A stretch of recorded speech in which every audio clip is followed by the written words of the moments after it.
수술법이 코안의 상태에 따라 다르다고 하는데 수술법에 대해 알려주세요.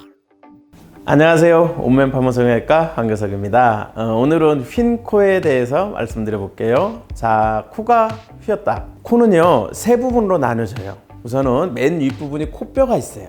그리고 코 중간 부분이 있고요. 여기는 물렁뼈, 연골로 되어 있는데 중간 연골이 있고, 그 다음에 코끝에는 코끝 연골이 있어요. 코끝의 모양을 만들어주는 연골. 코뼈와 코 중간 부분, 코끝 부분. 이 세 군데 중에서 어느 한 군데가 휘면 휘겠죠. 그리고 이 세 군데가 다 휘어 있을 수도 있고요. 그러면 가장 많은 거는 사실은 코뼈가 휘는 거예요. 어렸을 때 뭐 축구하거나 뭐 친구들하고 놀다 부딪히면 코뼈가 어느 한쪽이 부딪혀서 거기에 살짝 외상을 입으면 코뼈가 좌우 자라는 게 속도가 달라져요. 한쪽은 빨리 자라고 한쪽은 천천히 자라면 이렇게 휘겠죠. 그래서 코뼈가 휜 경우가 제일 많고요. 그 다음에 많은 거는 코끝이 휘는 거예요. 그런데 코끝은 아까 뭐라고 그랬죠? 코끝의 모양은 코끝 안에 들어있는 코끝 연골의 모양과 위치에 따라서 코끝 모양이 만들어지게 돼요. 그런데 코끝 연골의 크기가 다르거나 위치가 다르거나 코끝 연골이 자랄 때 휘어져 자라면 코끝이 휘겠죠. 그래서 제일 많은 거는 코뼈가 휜 거, 코끝이 휜 경우가 제일 많고요.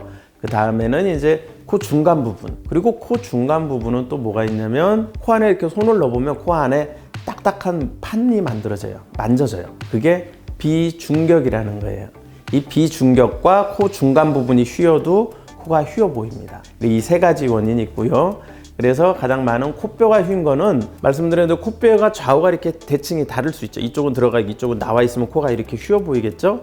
그럴 때는 들어가 있는 부분을 펴주기 위해서 여기 들어간 부분을 뼈를 잘라서 이렇게 펴줘요. 절골술이라는 수술법을 이용해서 들어간 부분을 바깥으로 펴주고, 그 다음에 나와 있는 부분도 뼈를 잘라서 안으로 넣어주는 거죠. 그래서 이렇게 틀어진 거를 이렇게 대칭을 맞춰주면 좌우가 똑바로 코뼈를 맞출 수가 있어요. 들어간 곳을 펴주고 튀어나온 곳은 넣어주고, 그 다음에 넣을 때 이런 뼈를 교정을 할 때 뼈를 잘라서 하는 게 절골술이라는 수술법이고요. 그 다음에 또 하나는 튀어나온 부분만 이렇게 깎아내서 튀어나온 부분을 평평하게 맞춰줄 수도 있겠죠. 그래서 절골술과 또는 튀어나온 부분 뼈를 깎는 거, 그런 걸 이용해서 뼈를 똑바로 맞춰주면 되고요. 그 다음에 코끝에 휜 거는 코끝 연골, 아까 말했던 코끝 연골의 위치와 크기, 비대칭 또는 휘인 거를 똑바로 잡아주고 높이와 위치를 잡아주면 코끝을 똑바로 할 수 있는데, 가장 많이 쓰는 방법이 뭐냐면 기존에 이제 다른 병원들이 하는 건데 코 안에다가 기둥을 세우는 거예요. 좌우가 다르니까 코 안에 똑바로 기둥을 세워놔요. 그리고 똑바로 기둥을 세우고 그 옆에다가 연골을 붙여서 실로 묶어가지고 좌우의 대칭을 만들어 주는 거죠. 코끝 안에다 기둥을 넣어가지고 코끝을 휜 거를 잡아주는 방법이 가장 많이 쓰고 기존의 수술 방법인데, 저희 병원에는요 이렇게 지지대 없이, 기둥 없이 코끝의 위치하고 모양을 잡아주는 수술 방법이 있어요.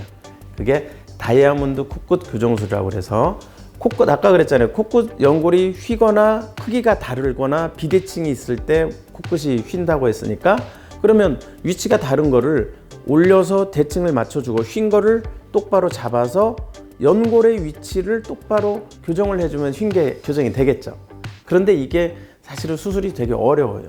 기둥 없이, 기둥이 있으면 기둥을 세워놓고 옆에다 연골을 묶으면 되니까 수술이 쉬운데, 연골의 위치 자체를 바꿔주고 연골의 위치와 높이를 교정하는 게 굉장히 수술적으로 어려워요. 그래서 대부분의 경우는 지지대를 놓고 하는데, 사실은 좀 잘한 것 같습니다만 저희 병원은 지난 22년 동안 진짜 연골의 위치만 바꿔가지고 휜 거를 잡아줄 수 있고요, 높이를 교정을 할 수가 있어요. 즉 지지대 없이 코끝에 휜 거를 교정을 할 수 있는 가장 큰 장점이 있어요. 그래서 저희 병원은 수술하고 나서 코 마음대로 만져도 돼요. 지지대 없으니까. 지지대가 있으면 코가 딱딱해서 친구들, 혹시 수술한 친구들 코끝 한번 만져봐봐요. 되게 딱딱하고 불편하거든요. 근데 저희 병원은 그런 거 없이, 지지대 없이 연골의 위치하고 비대칭만 높이 이런 걸 교정해서 휜 거를 잡아 드릴게요. 그렇게 해서 코뼈와 코끝의 힘을 잡아주면 휜 코는 잡아지고요. 그다음에 이제 마지막으로 하나 조금 말씀드리고 싶은 게, 아까 코 중간 부분에는 코 비중격이라는 게 있다고 그랬잖아요. 코 안에. 그게 휘어도 코가 휠 수가 있어요. 그런데 여기 함정이 하나 있어요. 비중격이 휘었다고 해서 코가 다 휠까요? 사실 그렇지 않아요.